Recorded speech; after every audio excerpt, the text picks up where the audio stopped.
Bonjour tout le monde et bienvenue à nouveau à notre pause bonheur. On continue à se faire du bien, à être ensemble pour aller un petit peu plus loin dans des choses qu'on a commencé à parler la dernière fois, notre mission de vie. J'ai bien compris que ça avait intrigué pas mal de personnes. J'ai reçu des messages là-dessus et c'est normal. Bonjour Virginie, les gens commencent à défiler, j'ai un petit bonjour à tout le monde. Je vais en profiter aussi, comme les gens sont en train d'arriver, pour vous dire que notre prochaine pause bonheur sera le 30 avril. À partir du 30 avril, je ferai les pauses bonheur les jeudis, tous les jeudis, une fois par semaine jusqu'à ce qu'on en ait besoin. Donc, on verra pendant combien de temps. Mais notre prochaine rencontre, donc, c'est jeudi de la semaine prochaine, ensemble, jeudi le 30 avril. Alors, Sylvie, bonjour Sylvie, Hélène, Nathalie, personne un petit peu partout sur la planète. Quand on s'est quitté la dernière fois, il y a quelques jours, on avait parlé de comment entre deux mondes, entre deux vies, qu'on est de l'autre côté avant de se réincarner, on peut choisir avec l'aide d'un de nos guides, un être de lumière qui est là avec nous, qui nous connaît bien parce qu'il a partagé avec nous les décisions qu'on avait prises sur le genre de vie qu'on voulait expérimenter sur Terre. Et là, de l'autre côté, on fait notre plan en disant, qu'est-ce que j'aurais envie d'expérimenter cette fois-ci que je ne connais peut-être pas, ou bien que j'ai mal fait ou mal vécu ou pas complété, pas terminé la fois d'avant, par exemple. Et avec toutes ces réflexions qui sont pas que mentales, mais qui sont énergétiques, dire aussi quelles sont les personnes sur Terre les mieux placées pour m'aider à m'accomplir, à réaliser cette mission, incluant nos parents, qu'ils soient biologiques ou non, parce que ça peut faire une différence, bien sûr. Les géniteurs ont quand même la génétique qu'ils nous donnent. Et dans les héritages transgénérationnels, toutes sortes de choses intéressantes. Je parlais aujourd'hui avec une cliente, je faisais une consultation d'aura vision, donc lecture d'aura et tout ça. Et à un moment donné, je lui parle parce que je voyais un être lumineux autour d'elle et je lui disais, tiens, il y a un enfant qui sent bien dans ta vie. Je voyais une énergie masculine qui était autour d'elle depuis quelques mois et qui avait le désir de s'incarner. Donc, bonne nouvelle, elle en voulait. Parce que des fois, ça peut être dramatique. Non, elle voulait vraiment un enfant. Et je commence à parler avec cet être-là qui avait le désir de s'incarner. Et puis, c'est fascinant de dire, OK, qu'est-ce qui fait qu'un être s'incarne dans une période sur Terre plutôt qu'une autre? Parce que s'incarner à travers une période comme on vit aujourd'hui, ça a l'air d'être un peu plus compliqué, mais pas du tout. Pas du tout. Ce sont des êtres qui viennent avec des forces, avec aussi des énergies, de la vitalité, le désir d'emmener des changements, de générer des choses magnifiques, tout ça. Et quand je commençais à parler avec lui parce qu'il avait des messages pour sa future maman, il voulait que je raconte à sa future maman là où il était, parce qu'il était justement entre deux, dans le entre-deux monde, et les raisons pour lesquelles il l'avait choisi. Et lui a dit ceci que je trouve très intéressant. Il a dit, évidemment, c'est lui qui parlait, donc c'est très particulier parce que d'un enfant à l'autre, ça sera jamais pareil. Mais lui, ce qu'il lui a dit, tu sais, j'ai vécu plusieurs vies où j'ai été en mer. Donc, j'ai fait de la découverte, je voyageais beaucoup, j'étais sur les mers. Et dans cette vie-ci, il faut pas que tu t'attendes à ce que je reste à côté de toi. Bon, c'est intéressant quand même qu'on peut avoir des messages quand ils sont même pas encore nés. Ça peut nous préparer à découvrir bien des choses. Donc, il a dit, il faut pas que tu t'attendes à ce que je sois là pour toi tout le temps. Oh, c'est bon à savoir. Et aussi, il racontait qu'il me faisait voir, là c'était en visuel, des ponts. Et il me disait qu'il avait beaucoup construit, un peu comme un architecte ou un ingénieur ferait aujourd'hui, dans des vies passées, des constructions collectives. Donc, pas des maisons individuelles, mais collectives pour les groupes. Et il disait à sa future maman, donc à travers moi, il me passait les messages, comme quoi dans cette vie-ci, la construction, pas le faire nécessairement de ses mains tout là, mais construire, aider les autres, la communauté, la collectivité, sera quelque chose de très important pour lui aussi. Et à travers tout ça, donc il continuait à parler des forces qu'il avait, le bagage avec lequel il revenait, aussi des challenges qu'il allait avoir, des défis en disant je vais avoir besoin de toi pour m'aider avec ça parce que ça j'ai pas très bien réussi, ça va être un peu compliqué et toi tu peux m'aider avec ça. Donc c'était une belle communication entre une âme à venir et une future maman, ça aurait pu être un papa, mais là c'était elle qui était là, et une future maman qui savait même pas en fait qu'elle serait future maman tout de suite. Euh, et ce qu'elle m'a dit, donc cette femme-là, c'est dit évidemment Isabelle, tu peux pas le savoir, mais ce que tu m'as dit par rapport au fait d'être marin et tout ça, elle dit mon père a un bateau, c'est sa vie, il va en mer tout le temps. Et elle dit, tu peux pas savoir non plus, mais dans nos ancêtres, on a des ingénieurs, on a des architectes. Et je lui ai dit, ça me surprend pas que ce jeune, donc cette entité que je voyais, fait le choix de s'incarner dans ta famille parce que de manière génétique, mais transgénérationnelle, ce qui veut dire aussi au niveau émotionnel, par exemple, ou au niveau des compétences ou des capacités développées, ben c'est sûr qu'il a choisi une famille qui a déjà d'ancrer les forces qui sont les siennes. Et là, elle me disait, ah, c'est super parce que il va être proche de mon papa, ils vont pouvoir aller en mer ensemble.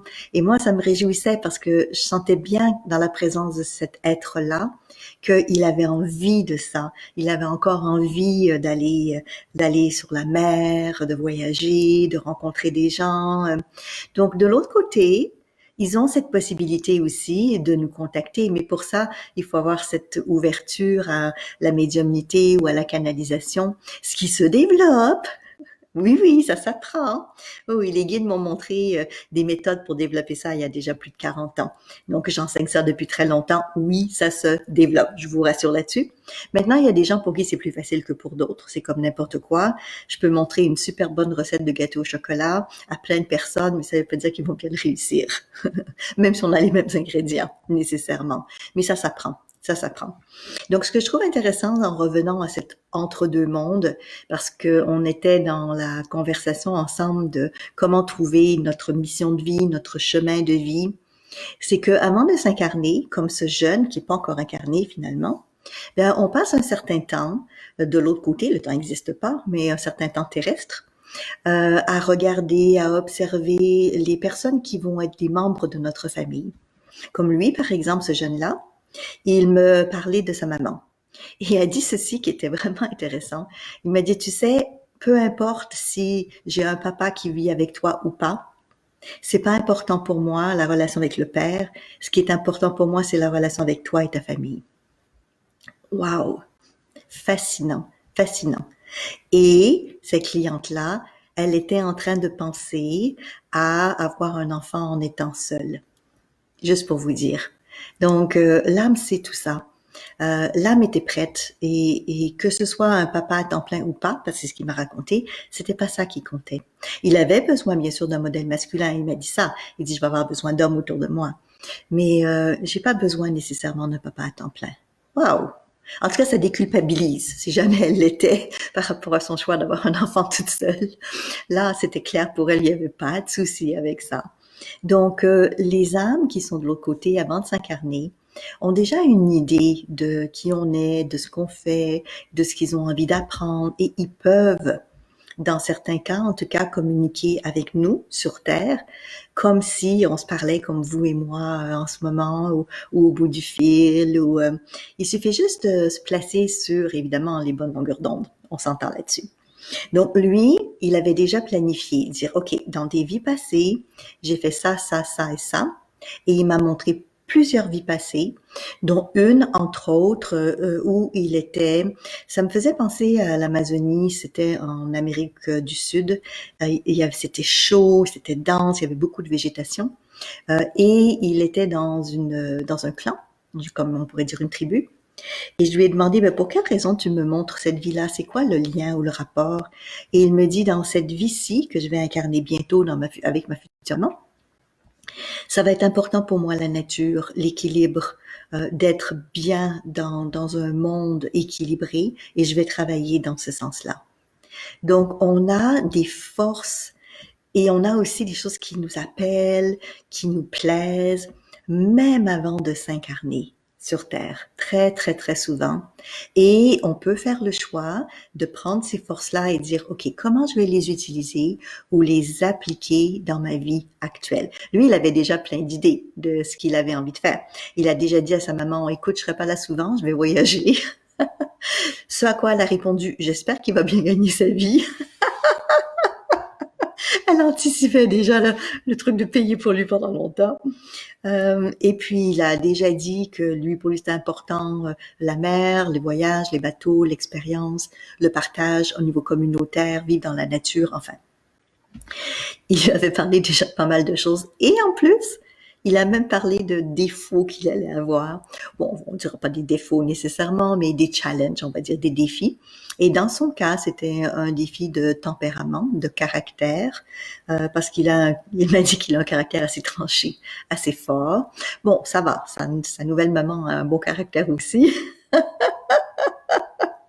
Ils vont avoir des belles expériences à vivre ensemble pour apprendre, toujours là pour apprendre, pour apprendre. Donc, je sais pas vous si, parce que vous avez fait un petit exercice, la majorité d'entre vous que j'ai demandé, voilà, donc il y a quelques jours, je sais pas si quand vous avez fait le petit exercice, juste de vous poser à l'intérieur de vous et de retourner un petit peu en arrière, même sans le savoir, on n'a pas besoin de le savoir consciemment, mais de demander à votre intérieur, ça aurait pu être comment avant de vous incarner sur Terre? Quelles auraient pu être ces forces ou ces bagages que vous avez emmenés avec vous? Alors, comment on le sait? Je vous avais parlé d'une de mes clientes qui avait le talent de chanter. Et elle n'avait pas envie de faire ça dans cette vie-ci, mais elle avait un grand talent. Ben, ça, c'est le genre de choses qu'on se dit qu'on a ramené avec nous d'ailleurs. Quand ça vient naturel, sans forcer, c'est comme si vous le faites depuis toujours. Habituellement, c'est un petit peu comme ce jeune homme que j'ai vu aujourd'hui qui se préparait à se réincarner. C'est pas mal des choses que vous avez expérimentées et qui ont été des forces dans le passé et dire, bon, ben, les forces, je les ai développées, je les ai encore avec moi aujourd'hui. Donc, je ne sais pas si vous avez mis le doigt sur quelques-unes de ces forces, de ces talents, de ces capacités que vous avez développées, peut-être même sans le savoir, hein, bien évidemment, dans des vies passées, et qui aujourd'hui sont des bonus. Vous n'êtes pas obligé de prendre ou de pas prendre, mais ça fait partie, on va dire, comme une forme d'héritage, mais pas un héritage qui vient de vos ancêtres, ça c'est le transgénérationnel, mais d'un héritage qui vient de votre travail intérieur, de ce que vous avez fait. C'est un petit peu comme de l'argent en banque. Vous avez travaillé beaucoup, vous avez mis des sous de côté, et puis là, ben voilà, c'est là. Après, vous n'êtes pas obligé d'utiliser ou vous l'utilisez comme vous voulez. Mais vous avez déjà certaines choses qui sont là avec vous. Un petit peu comme des fois quand on déménage d'une maison à l'autre, on garde quelques pièces, quelques morceaux qui sont plus importants pour nous que les autres. Bon, évidemment, certains d'entre vous, vous gardez rien du tout, ou d'autres, vous gardez tout. Il y a de tout. Mais habituellement, quand on parle de nos forces, de nos talents, et là on est dans le sens de s'aligner dans notre mission, notre réalisation, ben, la plupart du temps c'est comme des outils. C'est comme si on choisissait un métier, une profession et on revient avec des outils. Ça peut être des vrais outils physiques, donc quand on revient, ben, qu'on demande aux gens autour de nous d'avoir, comme par exemple, comme dans le cas de ce jeune homme, il a choisi une maman qui est à son compte parce que lui, il veut développer son auto-entrepreneuriat un peu plus tard. Donc, il a mis en place des outils physiques pour qu'elle puisse l'accompagner et le guider dans quelque chose qu'il veut plus tard. Et ça inclut même déjà une entreprise qui est déjà en marche et que éventuellement peut-être il pourra reprendre, peut-être. Ça sera son choix à ce moment-là. Donc, qu'est-ce que vous avez ramené comme bagage constructif? Là, je suis pas dans les héritages de choses difficiles parce que ça aussi, on en ramène avec nous. Mais là, comme on est dans la mission, on va aller dans les choses très constructives. Qu'est-ce que vous avez ramené en dedans de vous. Et pour le savoir, faites un petit tour dans le temps. Donc, pas uniquement avant, parce que certains d'entre vous diront, avant, toute seule, j'ai de la difficulté peut-être à aller le chercher, même si certains d'entre vous, vous avez cette capacité. Mais quand vous étiez jeune, par exemple, c'était quoi qui vous faisait triper, là? Que vous aimiez, que vous disiez, ah, j'aimerais ça plus tard, même si c'était que des rêves, hein, même si vous l'avez pas réalisé, ou peut-être vous l'avez réalisé. Je me souviens que moi, quand j'étais jeune, donc très très jeune, je lisais un rat de bibliothèque. J'allais à la bibliothèque de l'école et je lisais tous les livres qui étaient en lien avec le développement spirituel, la psychologie, la parapsychologie, le développement intérieur, etc. Et à tel point que la bibliothécaire, à chaque fois, elle me disait, Isabelle, j'ai un nouveau livre pour toi. Elle savait que j'adorais ça.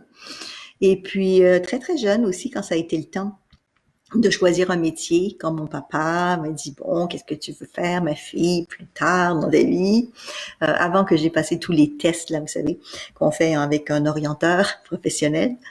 Une des choses que j'ai dit à mon papa à l'époque, j'étais assez jeune, et je lui ai dit, moi, je veux apprendre et je veux enseigner la parapsychologie. Wow! Vous savez, si je remonte il y a une cinquantaine d'années, il n'y avait pas grand-chose en parapsychologie, mais pourtant, je savais ce que c'était, je connaissais le titre, je connaissais le nom et j'avais envie de faire ça. Ça, c'est comme, vous l'avez peut-être déjà raconté, comme une fois quand j'étais jeune, j'étais adolescente, jeune adolescente, 12-13 ans, et je passe devant une des rues à Montréal, pas loin d'où je demeurais, et j'ai vu une grande pancarte, une affiche, où c'était marqué yoga dessus. J'avais aucune idée intellectuellement ce que c'était, mais à l'intérieur de moi, il y a une remontée d'énergie. Je dis, waouh, je veux faire ça. Et figurez-vous que j'ai été voir à l'intérieur de la bâtisse, j'ai ouvert la porte où c'était marqué yoga et je suis allée chercher des dépliants pour savoir ce que c'était. Jeune adolescente. Une réminiscence de vie passée. Et j'ai fait du yoga comme ça pendant un bon bout de temps pour devenir enseignante en yoga et j'ai parti ma première école de yoga. En fait, j'ai commencé à enseigner le yoga à 16 ans. Donc, très, très, très, très jeune. J'ai fait ma formation d'enseignante. Bon, évidemment, vous allez dire, ouais, mais Isabelle, toi, c'est spécial parce que tu étais bien connectée, tu as su très, très jeune ta vision. Oui, mais c'est des indices. Moi, j'ai eu conscience, mais ça veut pas dire que vous en avez peut-être pas eu conscience. Ça veut pas dire que ça s'est pas passé. Donc, dans mon cas, quand j'ai dit à mon père que je veux être parapsychologue, là, il m'a regardé avec des gros yeux parce qu'il n'y avait rien au Québec qui enseignait en parapsychologie. Et moi, j'avais déjà fait mes petites recherches dans des livres que j'avais lus sur le sujet. Et j'ai dit, ah, mais il y a plusieurs universités qui enseignent ça. Bon, il faudrait que j'aille à l'étranger. Et lui, il me dit, mais oui, Isabelle, toi, tu serais bonne nutritionniste. Il me voyait nutritionniste. Et je comprends pourquoi, parce que, bon, au-delà du fait que j'aime bien manger, j'aime les choses saines, faire attention, aider les gens, voilà. Et ça m'intéressait plus ou moins, dans le sens que c'était la parapsychologie vraiment qui m'intéressait. Et le plus drôle dans l'histoire, c'est que ma belle-mère plus tard était quoi? Nutritionniste. Le beau hasard de la vie. Mon Dieu, que les choses sont belles.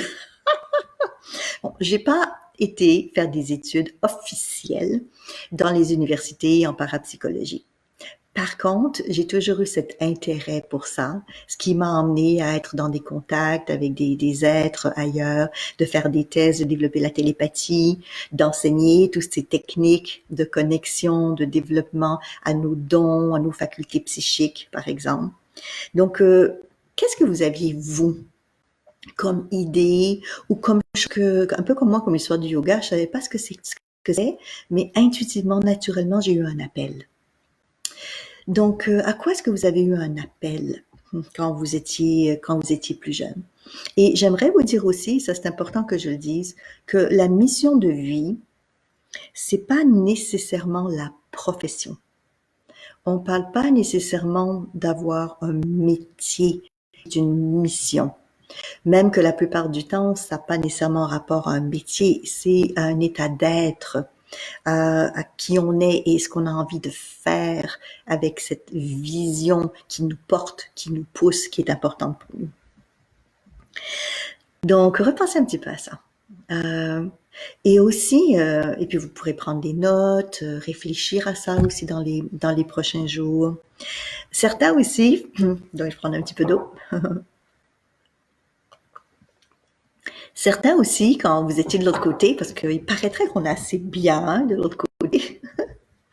Ça, c'est comme, bon, je sais pas si c'est un grand étoile, 5 étoiles en termes d'hôtel, mais c'est l'endroit parfait pour nous. Donc, il peut être en pleine nature pour les gens qui adorent la nature.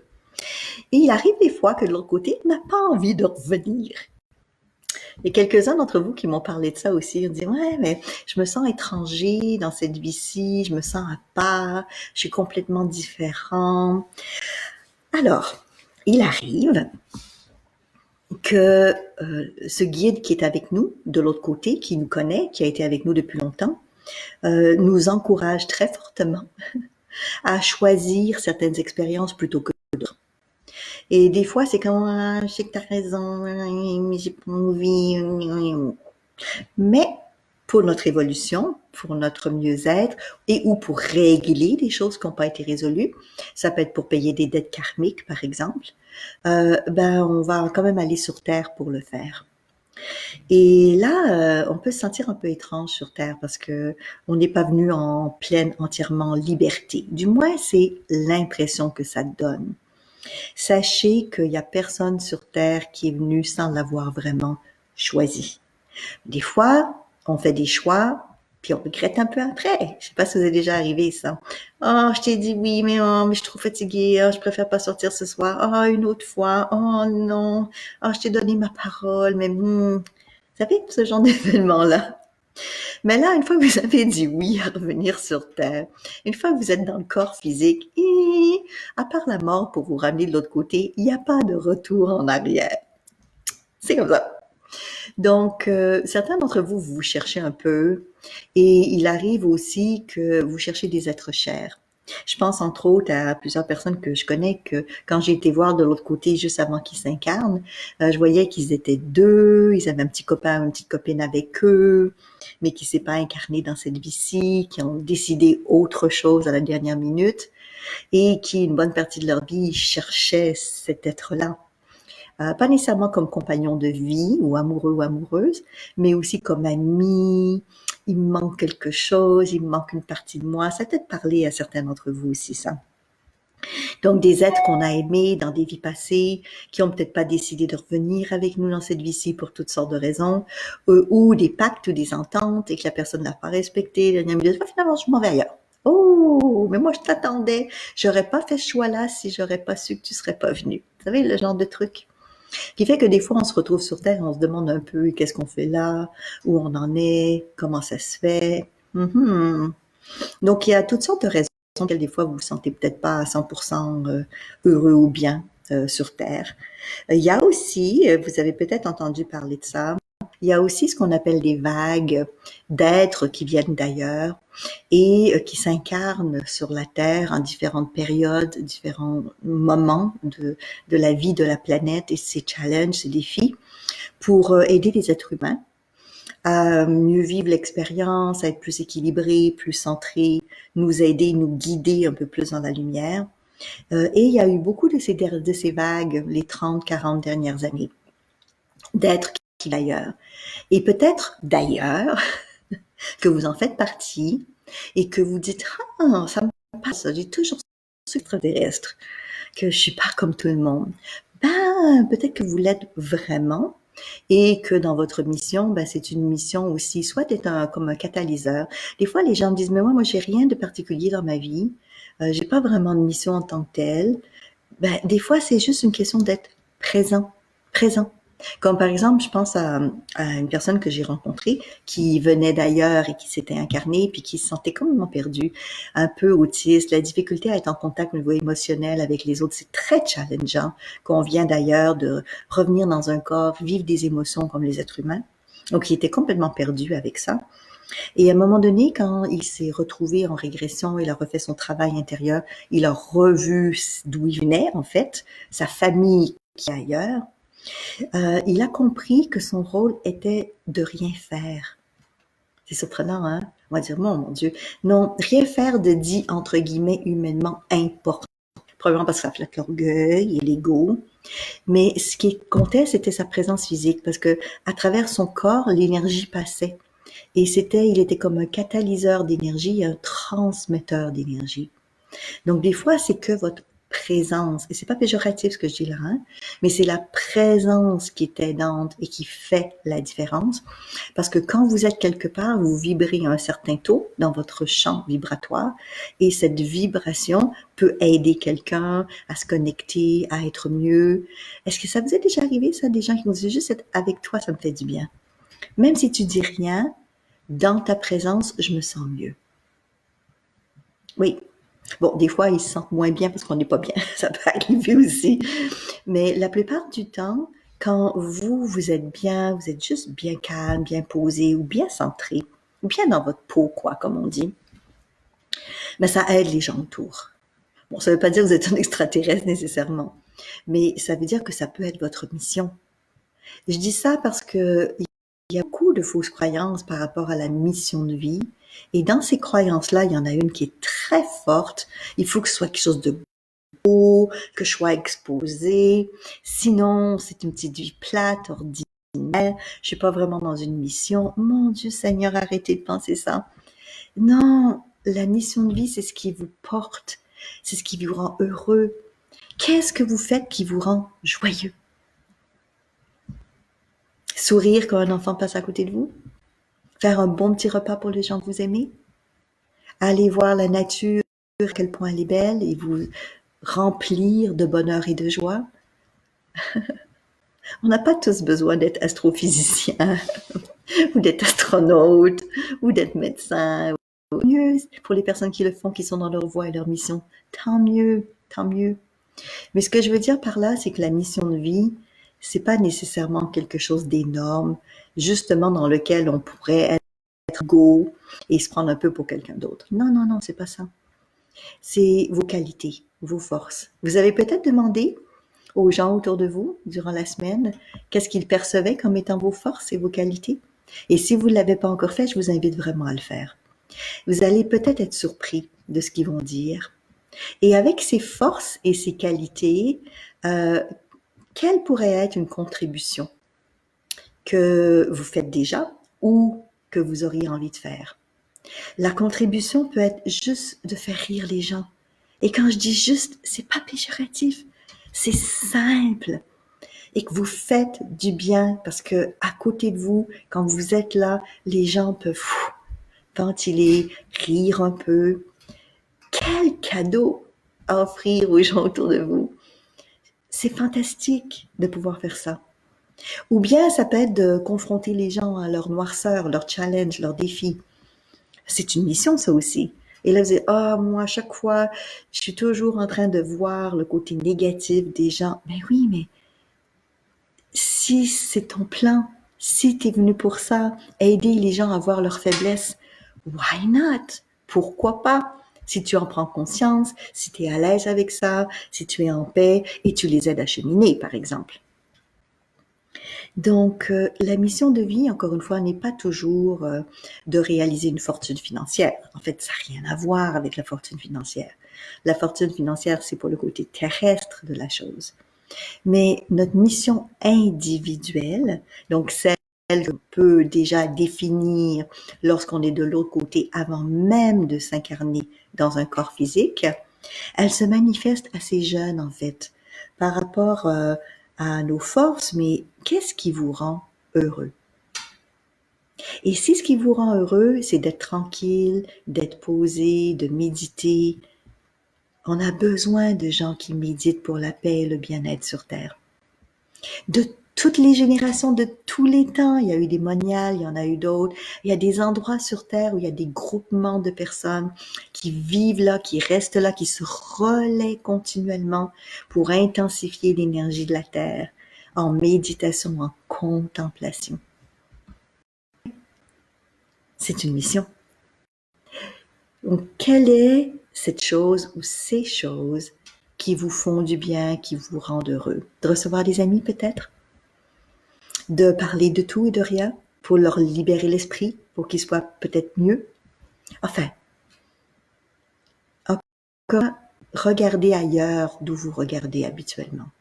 Les choses sont peut-être pas toujours celles qu'on imagine.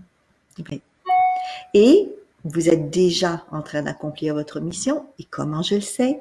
Sinon, vous sauriez mort. Physiquement, vous auriez quitté cet espace physique.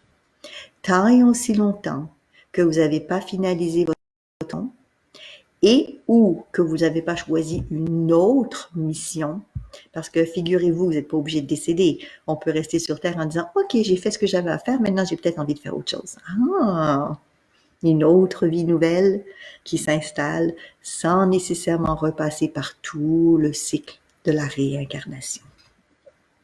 Donc, je vous invite, d'ici notre prochaine rencontre, on va continuer là où on en est, à vérifier qu'est-ce qui vous rend heureux, qu'est-ce que vous faire, qu'est-ce que les gens autour de vous disent qui est une grande force, qui leur fait du bien aussi à eux.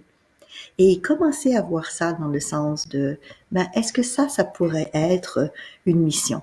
Ce qu'on appelle une mission, une raison d'être, une raison d'être venu dans cette vie-ci. Et ça, je vais y revenir la prochaine fois, et dans ma communauté, avec ma famille ou avec les gens que j'aime, les gens de cœur avec moi, quelle pourrait être ma mission de groupe? Oui, oui, et je vais arrêter là-dessus pour aujourd'hui. On peut avoir une mission collective en plus de nos missions individuelles. Donc, continuez à explorer vos forces, ce qui vous fait du bien, ce qui vous rend heureux. Parce que plus vous êtes heureux, plus les gens autour de vous vont l'être, plus vous allez vous connaître aussi et savoir que vous êtes dans la bonne direction par rapport à ce que de l'autre côté, vous avez peut-être décidé en collaboration avec d'autres âmes ou d'autres êtres, ou bien tout simplement par vous-même. Donc là-dessus, bonne réflexion et intégration de votre mission, et on se reparle le 30 avril. Gros bisous à vous tous. Et bonne réalisation de ces forces qui sont vous aider à accomplir votre mission d'être.